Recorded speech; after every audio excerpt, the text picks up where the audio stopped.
Where does theater come from?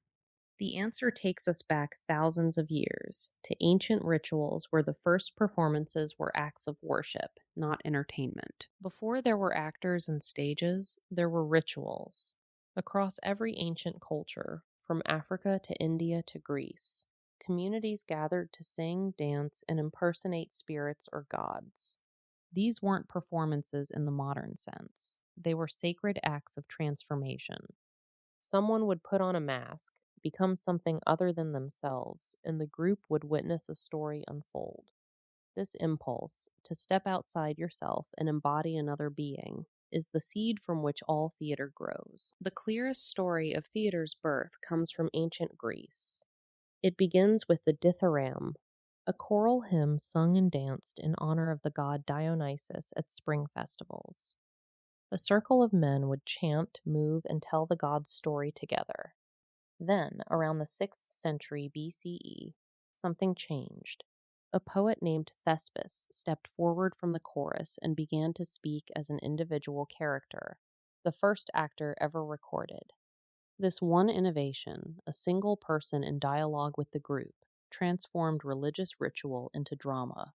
Soon, playwright Aeschylus added a second actor, Sophocles added a third, and the great Athenian festival called the City Dionysia turned theater into a civic institution.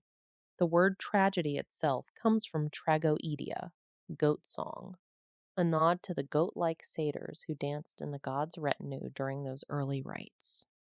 While Greek theater followed this path from chorus to drama, other cultures developed rich performance traditions of their own. In India, the Natya Sastra, a comprehensive treatise on drama written around the 2nd century BCE, codified every aspect of performance: gesture, music, emotion, and stage design. It described theater as a fifth Veda, a sacred art form meant to teach and to delight.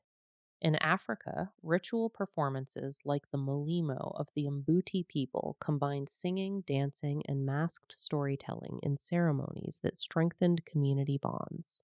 What unites these traditions is the same impulse: to use the body, voice, and story to make sense of the world together. Here's the part that matters. Theater was never just entertainment. From its earliest origins, performance served as a mirror, a way for communities to explore their beliefs, confront their fears, and pass on their knowledge across generations. Every play, every dance, every film you watch today traces a direct line back to those first rituals, where someone put on a mask, stepped into a circle of light, and began to tell a story. That is the origin of theater, and it lives on every time we gather to watch something together.